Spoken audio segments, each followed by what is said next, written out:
Assalamualaikum. Kembali lagi di channel saya.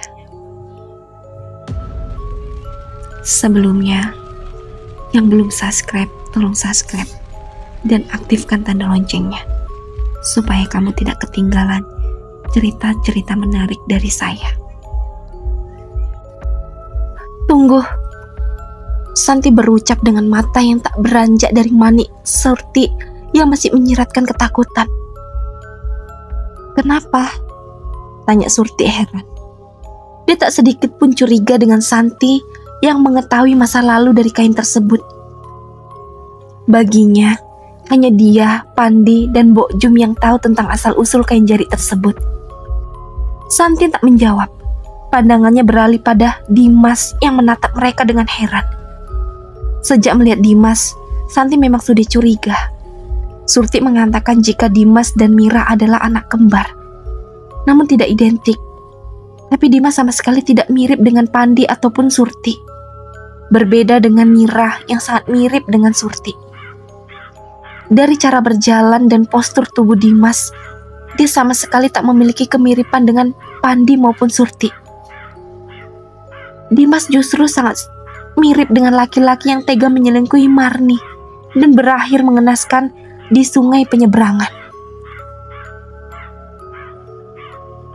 Santi sebenarnya sering memperhatikan Dimas dari kejauhan. Entah kepada hatinya berkata jika Dimas adalah anak Marni. Namun perbincangan dengan Surti yang mengatakan jika mereka terlahir di waktu yang berdekatan dan dibantu oleh Mbok Jum membuat Santi perlahan mengubur rasa curiganya. Namun kejadian ini membuat Santi sangat yakin jika Dimas bukan anak Surti dan Pandi, melainkan anak Marni dan Basri. Surti terlihat semakin gugup saat Santi memandang Dimas. "Aku ke dalam dulu." Surti melepaskan pegangan tangan Santi. "Tunggu, Bu. Aku dan Mas Joko butuh kejelasan dari Ibu," ucap Santi. "Kejelasan apa? Saya tidak mengerti." Nada bicara Surti kembali ketus. "Tentang hubungan Dimas, kain jari itu, dan juga hutan," ucap Santi. Surti terkesiap dengan ucapan Santi. Jantung berdebar lebih kencang. Kakinya bahkan terasa lemas dan tak sanggup untuk menopang tubuhnya. Bagaimana mungkin dia mengetahui tentang hubungan Dimas dan kain jari itu? Joko semakin heran dengan tingkah Santi. "Santi, ada apa?" tanya Joko. Dimas yang namanya disebut terlihat semakin bertanya-tanya. Begitu juga dengan Mira yang berdiri di sampingnya. "Maksud Mbak Santi apa? Kenapa denganku?" tanya Dimas. Dada Santi turun naik seiring dengan rasa terkejutnya hari ini. Ketakutan Surti semakin membenarkan jika Dimas bukanlah kembaran Mira. Namun Santi tak tega untuk mengatakan hal besar ini pada Dimas. Santi, Surti, dan Mbok Jum terdiam dengan pemikiran masing-masing. Bahkan Mbok Jum sudah terduduk lemas di amben depan rumah. Dia benar-benar tak menyangka jika Santi tahu tentang hal itu. Padahal Surti, Pandi, dan Mbok Jum sudah sepakat untuk merahasiakan hal ini kepada siapapun hingga kapanpun. Segala pertanyaan muncul di dalam otak Surti maupun Mbok Jum. Mereka bertanya-tanya tentang siapa sebenarnya Santi, siapa sebenarnya Joko, dari mana mereka berasal. Bukankah Santi baru seusia Dimas dan Mira? Lalu dari mana dia tahu tentang asal-usul Dimas? Sedangkan waktu itu, entah dia sudah lahir atau belum. Bersamaan dengan itu, Pandi datang. Dia sebenarnya sudah berjalan agak jauh dari rumahnya. Namun dia teringat jika bekal makanan yang sudah disiapkan Surti tertinggal di meja makan. Oleh karena itu, dia memutuskan untuk kembali pulang. Selain itu, entah kenapa hatinya terus-menerus terasa was-was sejak pagi tadi. Bawaannya seperti enggan meninggalkan rumah. Dia terus mencoba meyakinkan dirinya jika itu mungkin hanyalah sugesti semata, namun tetap tak bisa. Mata Pandi terbelalak saat mendapati Joko dan Santi yang ada di depan rumahnya. Hatinya berubah kesal. karena ternyata Surti berbohong saat mengatakan mereka sudah pergi dari kampung ini. Dadanya berdetak lebih kencang saat melihat Surti memegang kain jari itu. Pandi juga baru menyadari jika wajah semua orang yang ada di depan rumahnya terlihat tegak. "Ada apa ini? Kenapa kalian masih di sini?" teriak Pandi. Semuanya menoleh ke arah Pandi. Joko langsung berdiri di depan Santi dan memeluk Zulaika dengan kencang. Dia takut jika Pandi akan mengamuk. "Bu, apa maksud perkataan Mbak Santi, Bu? Hubungannya Dimas dengan kain jari itu?" Pertanyaan Dimas membuat Pandi kaget. "Snang!" Purnomo mengambil golok, kemudian mengayunkan ke arah Joko. "Apa yang kalian ucapkan pada anakku?" tanya Pandi dengan mata melotot tajam. Joko mundur saat ujung golok itu hampir mengenai lehernya. Dia menelan salivanya yang terasa pahit. Joko belum paham sedikit pun apa yang sedang dibicarakan oleh Santi dan Surti. Namun raut wajah orang-orang yang berada di sini membuat dia yakin jika ini bukan masalah kecil. "Tenang, Pak. Kita bicarakan ini baik-baik," ucap Joko dengan keringat bercucuran. Di sini dia dan Santi hanyalah tamu. Jika Santi melakukan kesalahan besar, bukan tidak mungkin Pandi akan menghabisi mereka. Apalagi Surti yang biasanya membela, saat ini hanya diam sembari menangis. Joko sadar akan sangat mudah bagi Pandi maupun Surti untuk berbuat yang tidak-tidak, apalagi di kampung mereka sendiri. "Pergi kalian dari sini," sentak Pandi dengan kilatan mata tajam. Baik, saya akan membawa istri saya pergi." Joko menarik tangan Santi yang masih bergeming di belakangnya. Santi yang merasa tangannya ditarik oleh Joko tak menoleh, namun kakinya tak kunjung melangkah. Dari wajahnya dia seperti enggan untuk meninggalkan kampung ini sebelum semuanya jelas. Matanya menoleh ke arah Dimas, seakan menyuruh dia untuk melakukan apa yang harus dia lakukan. Santi merasa perlu untuk meluruskan benang kusut yang sudah menunggu puluhan tahun untuk terurai. "Tunggu apa lagi? Cepat tinggalkan kampung ini." Nada bicara Pandi semakin meninggi. Dia bahkan sudah mengacungkan goloknya ke udara. "Tapi, ayo, ini bukan urusan kita," ajak Joko. "Justru ini urusan kita, Mas," ucap Santi tak mau kalah. "Dimas anak Marni," tegas Santi. "Dek, Santi, jangan mengada-ngada. Anak Marni sudah mati. Ibu sendiri yang bilang," gila Joko. "Saat aku bersemedi untuk menjemput Sukma Zulaika, Mbok Sur membawa ruku berkeliling untuk melihat semua masa lalu ibu dan Marni. Dan aku melihat dengan jelas bayi itu dibungkus oleh kain jari yang sama persis seperti yang dipegang Bu Surti. Dan oleh bapak, bayi itu ditaruh begitu saja di semak belukar, kemudian meninggalkannya sendiri di sana. Mungkin Pak Pandi menemukannya, lalu membawanya ke sini. Kamu mungkin belum pernah melihat Basri suami Marni, tapi aku sudah melihatnya, Mas. Dia sangat mirip dengan Dimas. Dimas bahkan sama sekali tidak mirip dengan Pak Pandi atau Bu Surti. Berbeda dengan Mira yang sangat mirip dengan mereka berdua. Selain itu, ketakutan yang diperlihatkan Bu Surti saat aku menanyakan apa hubungan antara kain jari itu dan Dimas membuat aku semakin yakin jika Dimas bukan anak mereka," ucap Santi panjang lebar. Joko begitu kaget mendengar penjelasan Santi. "Diam kamu. Sebaiknya kau bawa pergi istrimu yang mulai melantur sebelum aku habisi nyawa kalian," peringat Pandi tak main-main. "Tunggu. Dia tidak boleh pergi sebelum semuanya jelas," ucap Dimas meraih tangan Santi untuk masuk kembali ke dalam rumah. "Ayo, kita selesaikan di dalam," ucap Dimas. Mbok Jum juga masuk, sambungnya pada wanita baya yang masih menenangkan diri di amben. Mira masuk lebih dulu. Dia begitu penasaran sekaligus tak percaya jika Dimas bukan saudara kembarnya. Diikuti oleh Mbok Jum yang masih bergetar menahan syok. Surti menghela nafas panjang sembari menghapus kasar air matanya sebelum masuk. Rahasia yang selama ini dia kubur dalam ternyata akan terbongkar dengan begitu mudah. Dia sungguh tidak siap menerima pertanyaan Dimas nanti. Apalagi jika dia harus kehilangan Dimas. Entah mimpi apa Surti dan Pandi semalam. Pandi memasukkan goloknya kembali dengan lemas. Dia sudah berusaha semaksimal mungkin untuk menutupi semuanya. Namun sepertinya inilah ujungnya.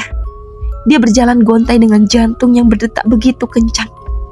Sedangkan Joko merasa semakin cemas.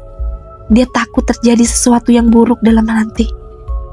Bukan tidak mungkin jika ternyata apa yang Santi tuduhkan salah. Keluarga Pandi akan sangat murka. Apalagi Santi hanya tak memiliki bukti apapun selain mengandalkan pengalamannya. Namun di sisi lain, hatinya terasa amat sakit jika tuduhan itu benar. Keluarganya habis di tangan Marni karena mengira jika anaknya sudah meninggal. Namun nyatanya dia masih hidup dengan baik di tempat lain. Sedangkan Joko harus hidup dengan bayang-bayang ketakutan seumur hidup. Panggilan Mbok Jum membuyarkan lamunan Joko. Wanita baya itu berdiri menunggu Joko di ambang pintu. Kini semua orang sudah berkumpul di dalam rumah dengan wajah berbeda-beda.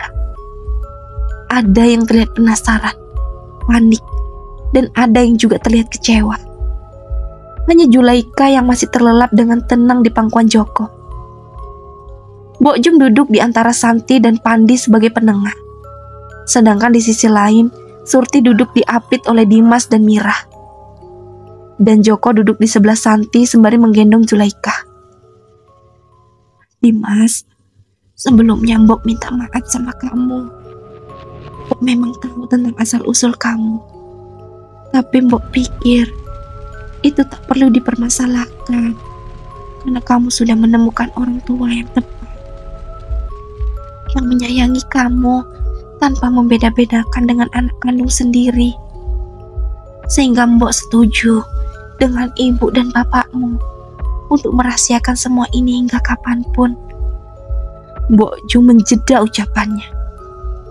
Dimas hanya menunduk dengan mata yang sudah memerah menahan tangis.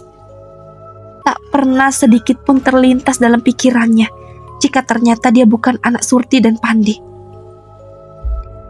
Namun sekarang, sepertinya kamu harus tahu asal-usulmu yang sebenarnya. Tapi Mbok minta, apapun yang kamu dengar nanti, jangan merubah perasaanmu pada Surti dan Pandi maupun Mira. Walaupun kenyataan ini mungkin tak sesuai keinginanmu, tetaplah jadi Dimas yang mereka kenal. Sambung Mbok Jum. Katakan saja Mbok, aku sudah siap, ucap Dimas yang masih menunduk. Kini air matanya benar-benar jatuh tanpa bisa dibendung. Aku tak punya kuasa untuk itu. Biarkan Surti dan Pandi yang menjelaskannya padamu, jawab Mbok Jum. Surti langsung meraung memeluk Dimas yang masih tergugup. Dia tak tahu harus menjelaskannya dari mana. Dimas ikut menangis dan membalas pelukan Surti. Santi sebenarnya tidak tega melihat semua itu. Apalagi Surti yang selama ini sangat baik padanya. Dia bisa saja berpura-pura tidak tahu saat melihat kain jari itu. Tapi ini semua agar Marni berhenti mengganggu keluarganya dan juga para warga di desa Wanima. Entah sudah berapa ibu hamil dan bayi kecil yang kehilangan nyawa akibat gangguan Marni. Dimas perlahan melepas pelukan Surti. Dia menoleh pada Pandi. Dia ingin tahu apa yang terjadi sejak awal. Pak, panggil Dimas. Dia meminta jawaban dari segala pertanyaannya. Pandi menghela napas berat sebelum ingatannya kembali ke malam bulan purnama 22 tahun yang lalu. Purnomo duduk di bawah pohon rindang bersama anjing peliharaannya. Dia mengusap peluh yang membajiri keningnya. Tak biasanya malam terasa panas seperti itu. Sudah sejak pagi dia berburu mencari apa saja yang bisa dia bawa pulang untuk Surti. Namun karena malam itu malam bulan purnama penuh, hewan-hewan yang biasa dia tangkap lebih susah dipanah karena cahaya bulan membuat mereka lebih peka terhadap gerak-gerik Pandi. Dia bangkit dan kembali mencari mangsa. Walau bagaimanapun, dia harus membawa pulang hewan buruan, entah itu hanya seekor kelinci atau ayam hutan. Apalagi saat ini Surti sedang hamil besar, butuh makanan bergizi agar bayinya lahir dengan sehat. Langkahnya terhenti saat melihat dua orang laki-laki dan perempuan yang sedang berlari di tengah gelapnya malam. Namun tiba-tiba keduanya berhenti dan menaruh sesuatu di semak-semak. Pandi berjalan mengendap-endap memastikan apa yang mereka buang. Bayi. Pandi meraih bayi yang masih dalam balutan kain jari itu, kemudian membawanya menjauh. Karena dia tahu semak-semak seperti itu biasanya merupakan sarang ular. Apalagi saat itu anjingnya terus menggonggong. Setelah menjauh, dia kembali menoleh dan dikejutkan dengan sesosok kuntilanak yang terbang di area tempat dia menemukan bayi itu. Pandi segera berlari membawa bayi itu ke tempat yang aman bersama anjing peliharaannya.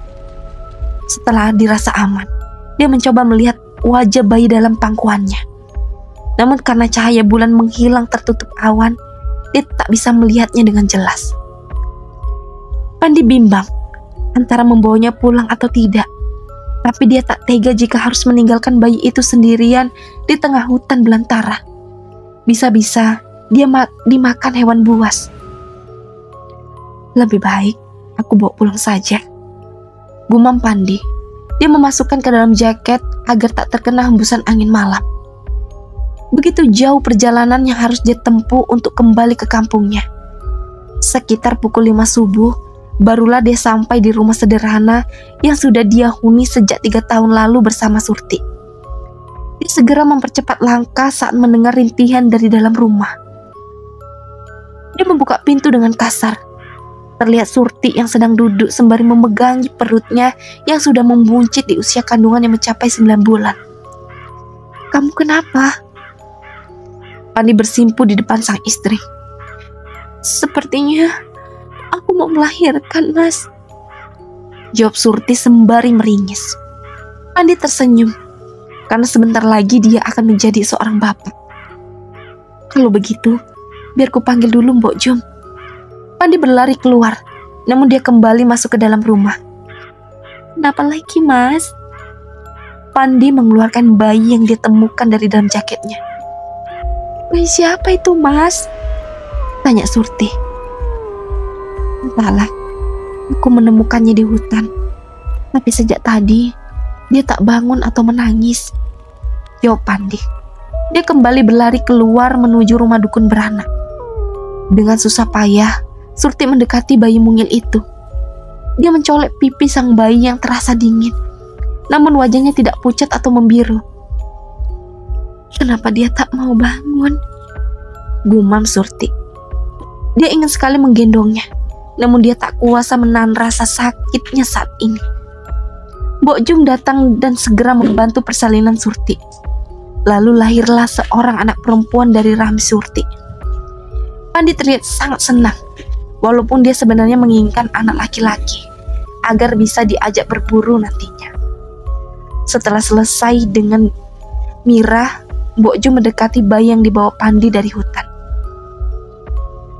"Apa dia tidak bangun sejak kau menemukannya?" tanya Mbok Jum sembari memangku bayi itu. Dia memperhatikan wajah sang bayi, namun tak ada tanda-tanda jika dia tak bernyawa. "Tidak, Mbok. Aku bahkan tak melihatnya bergerak," jawab Pandi. Mbok Jum terlihat panik. Dia segera menaruh kembali bayi tersebut. Dia lekas membuka kain jari yang menjadi bedong. Ajaib. Setelah bedong dibuka, bayi itu tiba-tiba menangis kencang seperti bayi yang baru dilahirkan. Mbok Jum mengecek semua anggota tubuhnya. Tak terdapat luka memar atau apapun. Bayi itu sehat, hanya saja sepertinya dia lapar. Mbok Jum mengganti bedong dengan kain jari milik Surti. "Sini Mbok, biar saya beri ASI," ucap Surti. Mbok Jum memberikannya pada Surti. Mbak wanita yang melahirkan bayi kembar. Surti memberi ASI pada kedua anak itu secara bergantian. "Bagaimana kalau kita rawat aja anak ini?" ucap Pandi diiringi senyum mengembang. Sejak pertama melihat wajahnya, Pandi langsung jatuh hati pada bayi itu. Apalagi dia laki-laki. "Boleh juga," jawab Surti. "Akan ku beri nama Dimas dan Mira, agar mereka seperti anak kembar," sambung Surti. "Nama yang bagus. Kalau warga bertanya, bilang saja kalau kamu melahirkan anak kembar. Aku tak ingin Dimas tahu asal-usulnya, agar dia tak merasa kecil hati," ucap Pandi. "Mbok Jum bisa merasakan kejadian ini kan?" Pandi beralih pada Mbok Jum yang sedang melamun. Walau bagaimanapun, dia adalah satu-satunya saksi dari asal-usul Dimas. "Aku akan menjaga rahasia ini sebaik mungkin," dia berkata setengah hati. Sebenarnya dia ingin mengadopsi Dimas untuk menjadi anaknya dan Karjo. Tapi dia sadar jika Surti dan Pandi lebih layak. Dia juga tak bisa memberi Dimas ASI seperti Surti. Ditambah lagi usia mereka yang sudah tidak lagi muda. Sejak saat itu Dimas diurus oleh Pandi dan Surti. Walau kadang kerepotan, tapi mereka tak pernah membeda-bedakan Dimas dan Mira. Mereka dirawat secara adil. Hal itu membuat Dimas tak curiga sedikit pun. "Begitulah kejadiannya," ucap Pandi. Dia menatap Dimas yang kini terduduk lemas setelah mendengar asal-usul dirinya. "Tak ada sedikit pun niat jahat dalam diriku dan Surti. Kami dengan tulus mengurusmu," sambung Pandi. Surti semakin tergugu. Tangannya tak melepaskan tangan Dimas sedikit pun. Mira sama terkejutnya dengan Dimas. Dia menatap Nanar sang kakak yang ternyata tidak memiliki hubungan darah dengannya. Santi terlihat lega karena ternyata tuduhannya terbukti. Kedamaian seluruh warga desa Wanima sudah terlihat di matanya.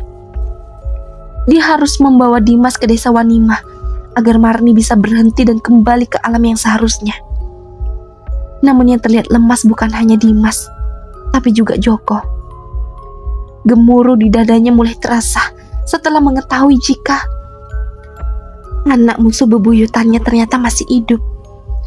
Joko merasa jika perasaannya akan lebih tenang jika ternyata anak Marni sudah mati. Karena itu artinya kematian keluarganya sedikit terbalaskan, walaupun 1/6. Namun nyatanya dia masih hidup. Itu artinya kematian kedua orang tuanya dan keempat kakaknya tidak ada artinya. Dia bingung, apakah masih harus menyebut keluarganya pelaku atau korban. "Mbak Santi, lalu di mana ibu dan bapak saya sekarang?" tanya Dimas dengan suara bergetar. "Mereka sudah mati. Asal kau tahu, arwah ibumu masih gentayangan sampai saat ini. Dia menghilangkan nyawa banyak orang di desa saya, dan kedua orang tua serta keempat kakak saya adalah korbannya. Dan kami berada di sini juga akibat ulah arwah ibumu," ucap Joko dengan suara gemetar. Dia ingin sekali memberitahu semua kebejatan ibunya Dimas. Namun sedetik kemudian, dia sadar jika kedua orang tuanya tetap ikut andil dalam kematian Marni. Sontak saja semua orang yang ada di sana terkejut setelah mendengar penjelasan Joko. "Bisa jelaskan lebih rinci?" pinta Dimas dengan lemas. "Biar aku aja, Mas." Santi memegang tangan Joko. Joko mengangguk, kemudian mengatur nafasnya kembali yang hampir meledak. "Ibumu meninggal di hari yang sama setelah melahirkanmu. Dia bunuh diri karena perselingkuhan ayahmu. Dia juga putus asa karena menganggapmu sudah tiada. Padahal kamu dibawa oleh mertua saya untuk dijadikan tumbal pesugihannya. Namun pesugihan itu gagal dan kamu dibuang di hutan oleh ibu dan bapak mertua saya. Tapi ternyata semesta masih menyelamatkan kamu dengan dipertemukannya dengan Pak Pandi malam itu. Sejak malam kematiannya, arwah ibumu bangkit karena bantuan nenek moyangmu yang merupakan leluhur sakti. Dia menghabisi bapakmu dan selingkuhannya sekaligus. Ibumu juga menghabisi keempat kakak Mas Joko untuk membalaskan dendamnya pada ibu dan bapak mertuaku. Namun dia seolah tak puas, sehingga ikut menghabisi bapak mertuaku juga. Tinggal Mas Joko dan ibunya yang tersisa, karena dibantu oleh iblis sesembahan ibu mertuaku. Dia juga kerap mengganggu wanita hamil dan anak-anak desa, sehingga tak sedikit ibu hamil yang kehilangan janinnya. Akhir-akhir ini, kekejamannya seperti tak bisa dibendung, sehingga mertuaku juga ikut dihabisi olehnya 2 minggu lalu. Nah, hanya itu, aku juga pernah menjadi korban ibumu. Bahkan Sukma Julaika pernah hilang dia bawa, sehingga aku harus bersemedi di rumah kosong milik ibumu selama 1 minggu penuh untuk menjemputnya. Disitulah ruhku dibawa berkeliling oleh nenek moyangmu untuk melihat kejahatan mertuaku dan ibumu, sehingga aku bisa menceritakan semuanya padamu. Kami berada di sini karena dikejar oleh arwah ibumu yang mengincar nyawa Julaika dan Mas Joko. Dia ingin seluruh anggota keluarga mertuaku mati. Ketahuilah, nenek moyangmu masih hidup hingga saat ini. Dia berjanji akan tetap hidup sampai dendam ibumu terbalaskan. Kuharap sebagai satu-satunya keluarga yang masih hidup, kau bisa menghentikan semuanya sebelum semakin banyak korban. Santi mengakhiri penjelasannya setelah dirasa detail. Aku tak pernah menduga akan ada hari seburuk dan semengejutkan ini dalam hidupku. Selama ini, tak pernah terlintas sedikit pun jika aku bukanlah darah daging ibu dan bapak. Apalagi mereka tak pernah membeda-bedakan antara aku dan Mira. Namun nyatanya, aku hanyalah anak pungut. Ya, anak mungut. Memangnya apa lagi namanya?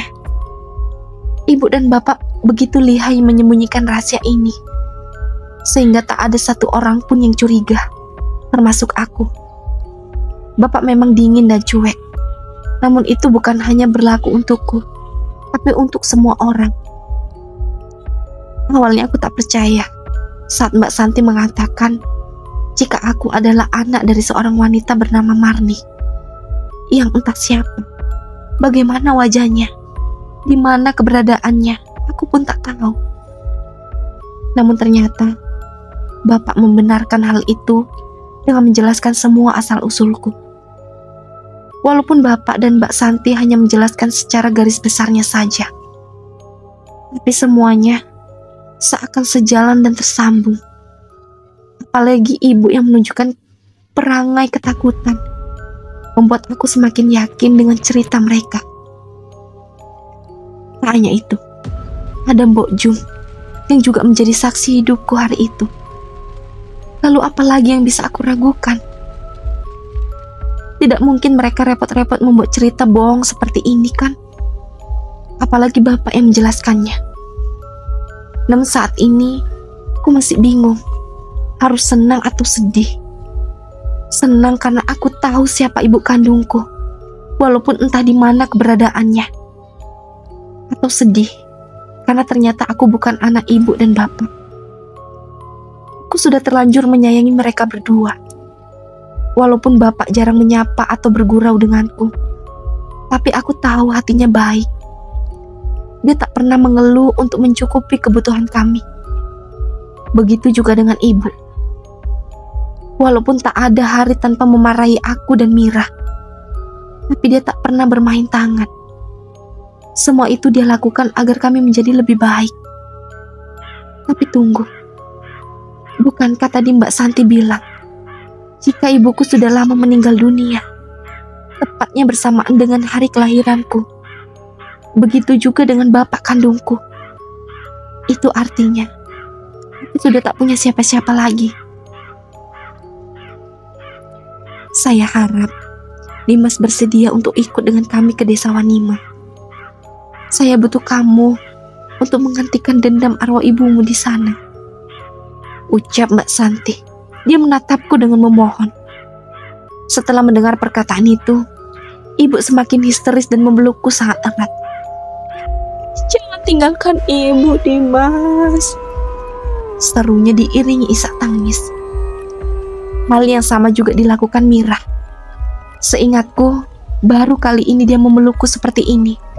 Karena sehari-hari kami sering adu mulut, membuat kami sangat canggung untuk mengungkapkan rasa sayang. Aku duga, Bapak juga mendekat, kemudian mengusap lembut pucuk kepalaku. Wajahnya juga terlihat sedih dengan mata berkaca-kaca. Hal yang tak pernah terjadi selama hidupku yang aku ingat.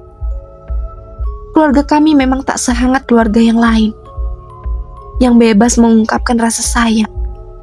Namun dalam lubuk hati yang paling dalam, kami begitu saling menyayangi dan takut kehilangan.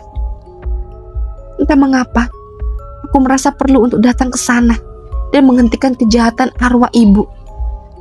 Padahal aku tak tahu apakah yang dikatakan Mbak Santi itu benar atau tidak. Namun hati ini seperti mendapat sebuah panggilan untuk datang ke sana. Bu, aku melepas dengan pelan pelukan ibu. Netra itu terlihat sangat ketakutan. Aku tahu apa yang dia rasakan. Ibu tidak perlu khawatir. Aku tetap Dimas, anak ibu dan bapak. Walaupun sebenarnya kita tak ada ikatan darah. Aku akan pergi ke desa itu untuk menyelamatkan nyawa orang-orang yang mungkin akan lenyap di kemudian hari jika aku tak menghentikan kejahatan ibu kandungku. Ibu jangan takut. Aku akan kembali ke sini setelah semuanya selesai. Kita akan tetap menjadi sepasang ibu dan anak hingga kapanpun.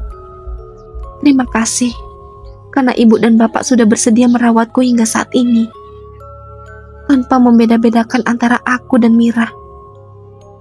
Siapapun ibu kandungku, hanya ibu dan bapak yang terbaik. Walau bagaimanapun, aku harus tetap meminta izin pada ibu dan bapak, karena mereka yang paling berjasa dalam hidup ini. Ibu hanya menggeleng lemah. Sepertinya dia memang tidak siap kehilanganku. Padahal semua yang kukatakan akan ku tepati bagaimanapun caranya. Bu Surti, saya mohon. Desa kami sangat membutuhkan Dimas, ucap Mbak Santi. Ibu tak menjawab. Sepertinya suaranya tercekat oleh tangis yang begitu terdengar menyayat hati. Lalu bagaimana lagi aku harus meyakinkan ibu? Bu, jika ibu tak percaya pada Dimas, ibu boleh ikut ke sana. Kita pergi dan pulang bersama-sama, ucapku sembari memegang kedua tangannya yang sudah sedingin es. Baiklah, ibu akan ikut, jawabnya dengan terbata-bata. Bapak juga ikut, ujar bapak. Kita ke sana sama-sama, sambungnya.